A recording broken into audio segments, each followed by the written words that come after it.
Baik, jadi hari ini kita pidato persuasifnya, majunya bergantian kelompok yang siap dahulu. Kada perlu berurutan kelompok. Oke, kita mulai dari kelompok berapa yang siap? Kelompok 4. Assalamualaikum warahmatullahi wabarakatuh. Waalaikumsalam. Bismillahirrahmanirrahim. Alhamdulillahirabbil alamin. Wassalatu wassalamu ala asrofil anbiya'i wal mursalin Sayyidina Muhammadin wa ala alihi wa sahbihi ajma'in. Amma ba'd. Yang terhormat Kepala MTSN 3 Banjar Bapak Ahmad Syahidi SPDI, yang saya hormati Wakil Kepala MTSN 3 Banjar Ibu Humaidah Rashidah, yang saya hormati guru-guru MTSN 3 Banjar, yang saya hormati tamu undangan serta teman-teman yang berbahagia. Marilah kita panjatkan puji syukur atas kehadirat Allah Subhanahu wa taala yang melimpahkan taufik dan inayahnya juga dapat berkumpul di tempat ini dalam keadaan sehat walafiat. Salawat serta salam tak lupa kita haturkan kepada Nabi Muhammad SAW dan kepada sahabat-sahabat beliau hingga akhir zaman ila yaumil qiyamah. Dalam kesempatan ini saya akan menyampaikan pidato yang berjudul Nusmuki. Saya berharap hari ini langkah awal agar bumi benar-benar terhindar dari asap rokok. Seperti yang kita rasakan bersama, hampir di semua tempat umum pasti ditemui perokok. Padahal kita tahu asap rokok telah membuktikan secara ilmiah menyebabkan berbagai macam penyakit. Penelitian menunjukkan setidaknya 25 penyakit disebabkan oleh asap rokok. Kerugian dari asap rokok tak hanya dirasakan oleh para perokok aktif saja, namun juga dirasakan oleh yang tidak merokok juga. Maka dari itu kita sebagai warga negara yang baik, kita wajib akan menghindari bahaya asap rokok, dimulai dari diri kita sendiri. Mudah-mudahan dengan adanya pidato ini kita semua bisa menyayangi diri kita sendiri dan orang-orang terdekat kita. Assalamualaikum warahmatullahi wabarakatuh. Waalaikumsalam. Iya, kelompok 3 ini. Oh, pesertanya 2 orang. Mana satunya? Satu siapa? Gugur gak? Siapa gugur gak? Gugur di jembatan. Terima kasihannya. Ya, doakan mudah-mudahan lekas sembuh. Assalamualaikum warahmatullahi wabarakatuh. Waalaikumsalam. Warahmatullahi wabarakatuh. Bismillahirrahmanirrahim. Alhamdulillahi rabbil alamin. Wa bihi nasta'in ala umurid dunya waddin. Assalatu wassalamu ala asyrafil anbiya'i wal mursalin Sayyidina wa maulana Muhammadin wa ala alihi wa sahbihi ajma'in. Amma ba'd. Yang terhormat Bapak Kepala Sekolah Bapak Ahmad Syahidi SPDI, yang terhormat Wakil Kepala Sekolah Ibu Hajah Humaidah Rashidah SPD, yang terhormat Wakamat Kesiswaan Ibu Hajah Syafiah SAG, yang terhormat guru-guru MTSN 3 Banjar, yang terhormat siswa-siswi MTSN 3 Banjar yang berbahagia. Pertama-tama marilah kita panjatkan puji syukur kita atas kehadiran Allah Subhanahu wa taala, yang mana dengan limpahan rahmat, taufik, hidayah serta inayahnya jualah sehingga dapatlah kita berkumpul di tempat ini dengan keadaan sehat walafiat. Salawat serta salam tak lupa tercurah selalu kepada junjungan kita Nabi Muhammad SAW beserta keluarga-keluarga beliau, sahabat-sahabat beliau, dan orang-orang yang mengikuti jejak langkah beliau dari dulu hingga sekarang. Dalam kesempatan ini kami akan membawakan pidato yang berjudul Bertaubat Sebelum Terlambat. Taubat berarti kembali kepada Allah setelah melakukan kesalahan atau dosa dengan berjanji untuk tidak mengulangi lagi. Secara etimologi, kata taubat berasal dari bahasa Arab, yaitu taubat yang berarti rujuk, kembali, atau kembali dari jalan yang jauh ke jalan yang lebih dekat kepada Allah. Dalam Islam, taubat memiliki beberapa syarat, yaitu menyadari kesalahannya dan merasa menyesal dengan tulus. bertekad untuk tidak mengulangi dosa yang sama di masa depan, memperbaiki hubungan dengan orang yang mungkin terkena dampak dosa tersebut. Taubat dapat dibedakan menjadi dua macam, yaitu taubat mutlak dan taubat muayyad. Taubat mutlak adalah bertaubat dari segala perbuatan dosa, sedangkan taubat muqayyad adalah bertaubat dari salah satu dosa tertentu yang pernah dilakukan. Bertaubatlah wahai manusia sebelum semuanya terlambat. Bahkan Rasulullah pun bertaubat kepada Allah. Lantas mengapa dirimu enggan untuk bertaubat kepada penciptamu? Dalam hadis Rasulullah Shallallahu Alaihi Wasallam bersabda, sesungguhnya Allah mencintai seorang hamba mukmin yang terjerumus dosa tetapi bertaubat. Hadis riwayat Ahmad. Wa qala Rasulullah sallallahu alaihi wasallam, ya ayyuhan nas, tubu ila Allah fa inni atubu fi yaumi ilaihi mi'ata marrah. Rasulullah sallallahu alaihi wasallam bersabda, wahai manusia, bertaubatlah kepada Allah. Sesungguhnya aku bertaubat kepadanya 100 kali dalam sehari. Jika ingin kedamaian hati, taatlah kepada Allah. Taruh keningmu di atas tanah, bicaralah kepadanya, dan curahkan semua isi hatimu. Renungkan hidupmu, sesali kesalahanmu, dan bertaubatlah. Jangan menunda taubat, karena semakin lama perjalanan yang ditempuh, kembalinya juga semakin sulit. Sehitam mana sekalipun sejarah hidup kita, selagi kita bernyawa, kita tetap berpulang menjadi ahli surga. Jangan pernah berputus asa untuk berubah dan mencari ampunan Allah. Kebanyakan jeritan dari para penghuni neraka itu adalah penyesalan karena menunda taubat mereka. Satu hal yang perlu kalian tahu dan ingat, tidak ada kata terlambat untuk memohon ampunan kepada Allah. Maka dari itu, marilah bertaubat sebelum terlambat, karena ajalmu tidak menunggu taubatmu.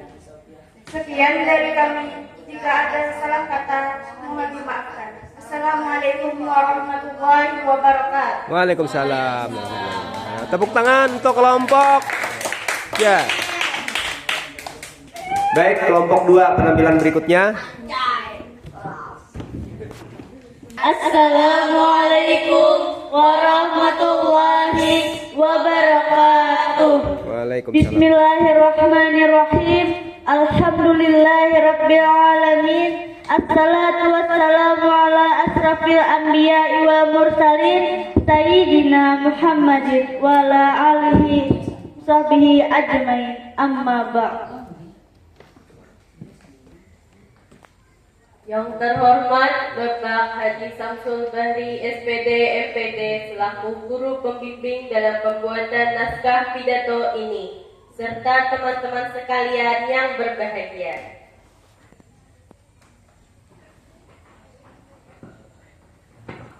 Pertama-tama, marilah kita panjatkan puji syukur kehadirat Allah Subhanahu wa taala yang maha pengasih lagi maha penyayang, sehingga kita dapat bertatap muka pada hari ini dalam keadaan sehat walafiat. Salawat dan salam sehingga senantiasa terpancurkan kepada junjungan kita Nabi Muhammad SAW serta ahlul bait beliau, para sahabat kerabat beliau hingga akhir zaman. Pada kesempatan kali ini, kami akan membawakan pidato yang berjudul Adab kepada Orang Tua.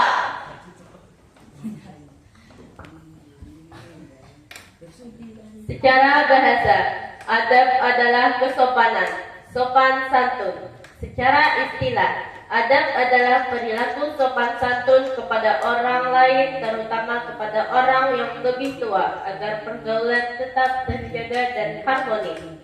Adab sangat dipengaruhi oleh norma agama dan norma-norma di masyarakat, terutama norma kesopanan. Begitu pula adab kepada orang tua.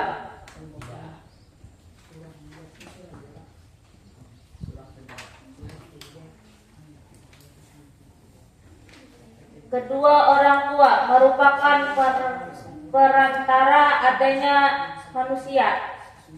Orang tualah yang merasakan beratnya masa kehamilan, proses melahirkan yang amat menyakitkan, serta merawat, mendidik kita hingga dewasa. Oleh sebab itu, Allah Subhanahu wa Ta'ala mewajibkan hamba-hambanya berbakti kepada kedua orang tua, bahkan memposisikan bakti pada kedua orang tua, sehingga setelah tauhid kepada Allah Subhanahu wa Ta'ala, Allah berfirman,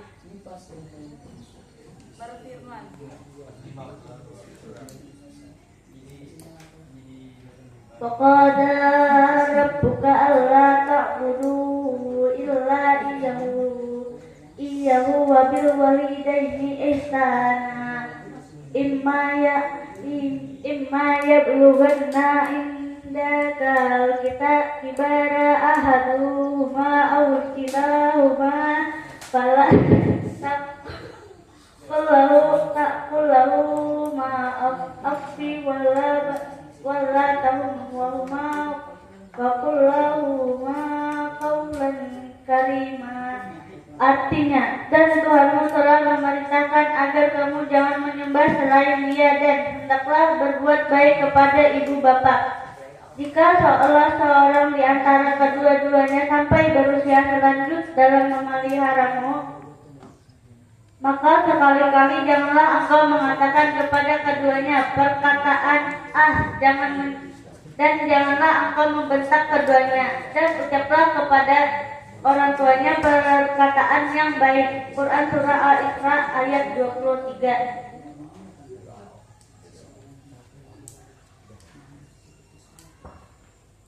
Oleh sebab itu, wajib bagi setiap muslim berbakti kepada kedua orang tuanya. Beradab kepada orang tua sangat dianjurkan karena orang tua yang merawat dan membesarkan anak-anaknya sampai menjadi orang sukses. Orang tualah yang selalu mendoakan kesuksesan dan keselamatan anak-anaknya.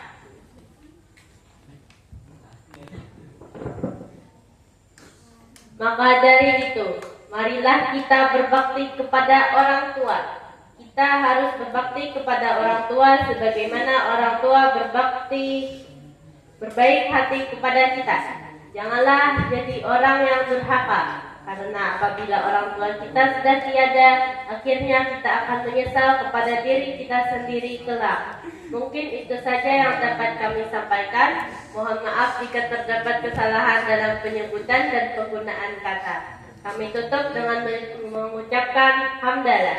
Alhamdulillahirabbil alamin. Wassalamualaikum warahmatullahi wabarakatuh. Waalaikumsalam warahmatullahi wabarakatuh. Beri semangat dulu untuk kelompok terakhir.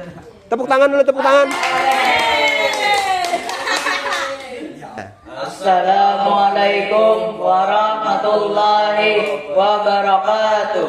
Waalaikumsalam. Bismillahirrahmanirrahim. Alhamdulillahirabbil alamin. Assalatu wassalamu ala asrofil anbiya'i wal mursalin sayyidina maulana Muhammadin ala sahbihi ajmain. Amma ba'd.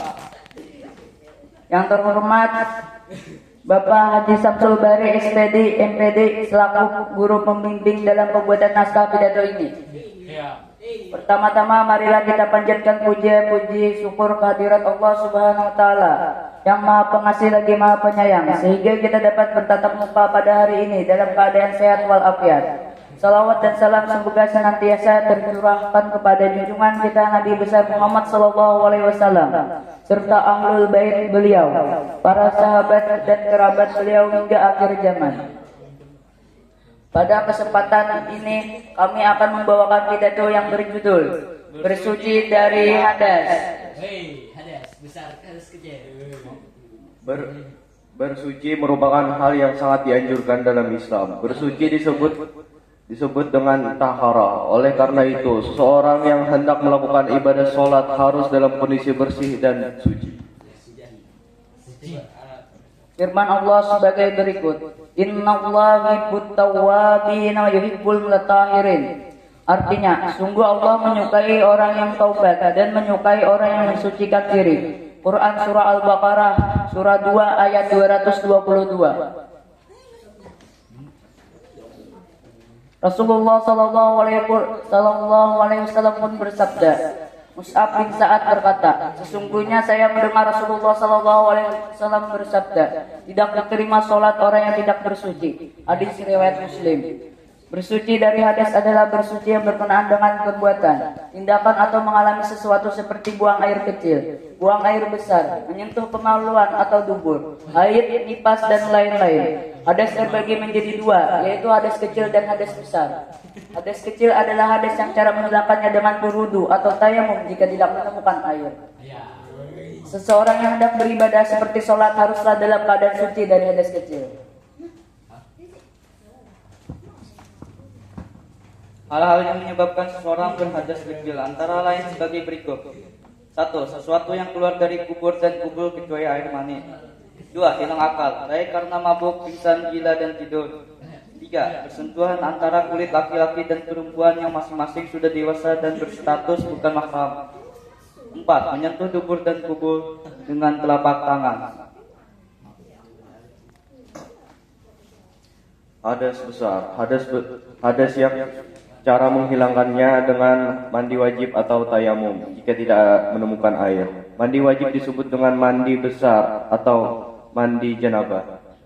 Adapun hal-hal yang menyebabkan seseorang berhadas besar dan mewajibkannya untuk mandi wajib antara lain sebagai berikut. 1. Berhubungan suami istri. 2. Keluar air mani. 3. Meninggal dunia. 4. Datang bulan atau haid dan keluar dari nifas bagi perempuan.